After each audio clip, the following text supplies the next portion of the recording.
black and the New York Sharks in the teal, taking on each other.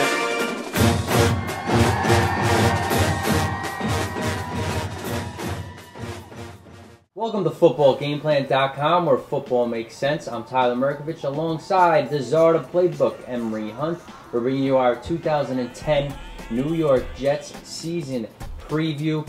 Jets coming off a 9-7 year. They were started off 4-6. They won 5 of their last 6 games, rallying themselves into the playoffs, and they found themselves in the AFC Championship, 1/2 away from the Super Bowl. And this year, what Ryan and Tannenbaum did, it was like a 360 overhaul with the franchise, and it's a do-or-die season with the lockout looming with all the players they went after this year. Mark Sanchez has the most to prove because the progression of him, he's got all the weapons now. How will his progression be in year 2? Brian Schottenheimer, a hot commodity at offensive coordinator, he really needs more balance. The first in rushing, but 31st in the passing game. Nick Mangold, a great center leader, 30 sacks allowed. Sanchez wasn't hit too often. They let go of Faneca, and they're really high on Max Lawson out of Nebraska, or maybe Vladimir Dekasi. They drafted him out of UMass. They want him to play guard, but they got Sean Green now. LT will back him up for Thomas Jones and Leon Washington. They're bringing Santonio Holmes for another weapon to go along with Cotchery and Edwards. And, of course, Keller is a good tight end, and Brad Smith makes a lot of special plays. Well, I love their offense. I look at the fact they're a balanced offense with a lot of preset motion, and that confuses the defense. So the biggest thing is Sanchez's improvement in year 2. Can he make the next leap that quarterbacks genuinely make? One thing that he had in his favor, that he started as a rookie and had a great running game. He still has that great running game, different parts, but still a solid running game. The O-line is missing one part, albeit a big part in Faneca. But I think Dukas is going to get the start at guard. The O-line is still very good, best O-line possibly in the NFL. So can he make that jump from year 1 to year 2?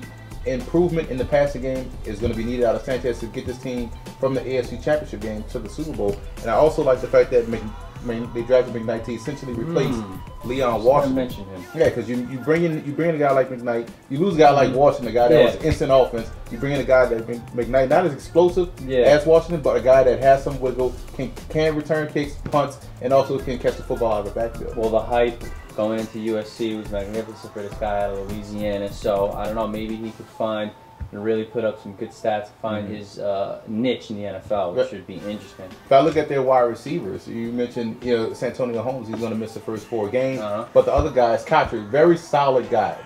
Maybe not flashy, maybe not great, not a superstar, but a guy that's dependable. Always makes catches. Is not in traffic. Edwards, on the other hand, he's unreliable because he has a lot of drops. I love him though. He goes deep, but I mean he's the opposite of Cotchery. Right, he has to improve his hands. Brad Smith is the wild card, guy to come in and play all his positions. versatility is unbelievable. Missouri quarterback. All those guys who play college at quarterback always seem to find a great role in the NFL because they're so athletic. But I like Keller. Keller coming into his 3rd year. That's the best tight end they have. Really didn't like him last year, but he found him. He started finding him late, especially that pass in the Cincinnati playoff game.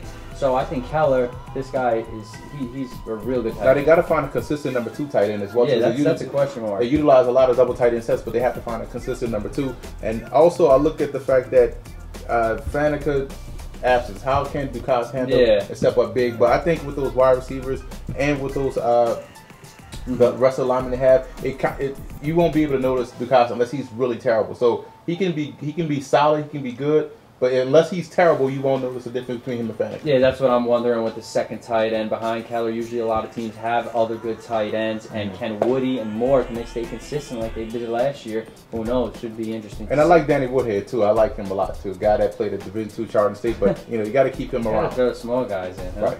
Defensive coordinator Mike Patine. He calls the shots, but Ryan has a lot to say. He knows his 3-4, and all these additions they got. The biggest one might be getting Chris Jenkins back, ACL injured last year, early in the year, and they were tied for 18th last year in sacks, which is a problem, only 32 sacks. And I think Miami robbed Jared Odrick from them. I think he's a perfect end for them because their end now is Sean Ellis. I don't think he's the sharpest tool in the shed anymore. He was good. He had a pretty good career. So I think the defensive line has some question marks, but the linebackers is unbelievable because they're loaded there with Harris, Scott, and the list goes on with Pace outside, Brian Thomas also. So actually, I think it might be blessing in disguise that they didn't pick Audrey because they get Kyle Wilson, a Jersey guy out of Boise. He's going to be in a nickel with Antonio Cromartie as a 2, and of course, Darrell Revis, the best defensive player in football, as the first cornerback. So this defense has all the names you think of, except on the D-line at the end, because Jenkins is going to be a big part of that line. Well, I think one thing you want to keep out on, I like the DN spot. You keep an eye on Mike DeVito, 6'1", 300 pounds, a guy that's he's ready to burst onto the scene. He's ready to be a perennial solid playmaker for the Jets. So keep an eye on DeVito a lot. Now also the linebacker core, keep an eye on undrafted rookie free agent Kevin Baspet.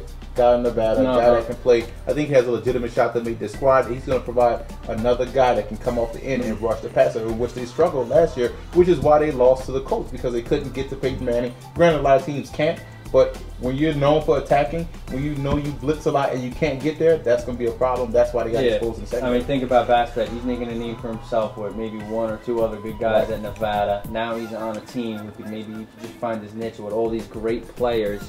So they were the #1 pass defense last year, and that's with Lito Shepard and Kerry Rhodes. So now they have Antonio Cromartie replacing Shepard, and they have Brodney Poole out of Cleveland.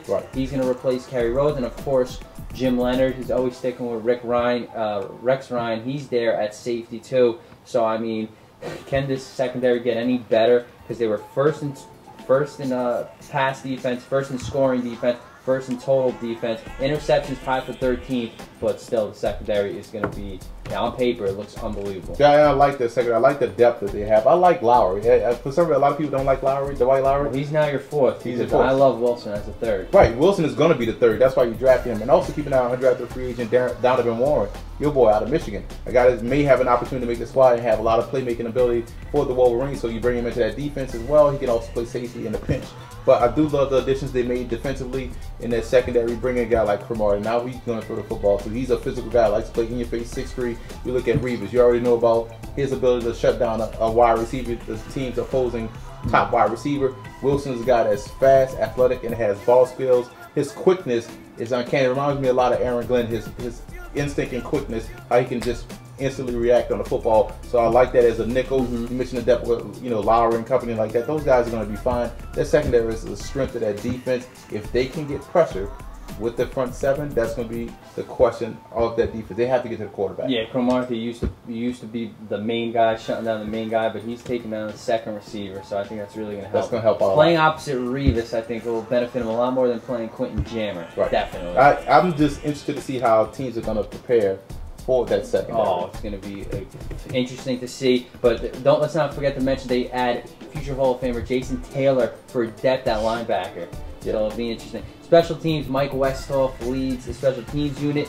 Nick Falk replaces Jay Feely, and Falk, he missed 10 field goals last year after going to the Pro Bowl the previous year, and it doesn't get any easier with the Meadowlands conditions in November and December, and of course the animosity of the Jets fans. Punt returner will be Kyle Wilson, but don't forget about Brad Smith, and kick returner Joe McKnight will probably get the job, but don't forget about Brad Smith again. Right. I love the special teams of returning. Nick Falk has to have a big year. He has to step up huge for this team and not be, a liability, be an asset. But I do like the fact they brought in Wilson returning kicks and punts. McKnight can return kicks and punts. Brad Smith, another guy that can return kicks and punts. Also Danny Woodhead as well too can return kicks and punts. So returning, they're fine. They just needed Nick Falk to get it together and play solid football, complete season of solid football in the kicking game. And their punter was okay too, but remember, that's a 3rd unit in football that still needs to stay up to par or really good. That could change some games. Exactly. Because, like we always say, 3 plays summarize up a football game, and 1 or 2 of those could be huge special teams play that can determine a win or a loss. And you know how close it is between making the playoffs between 10-6 and 9-7. Thanks to the Miami game.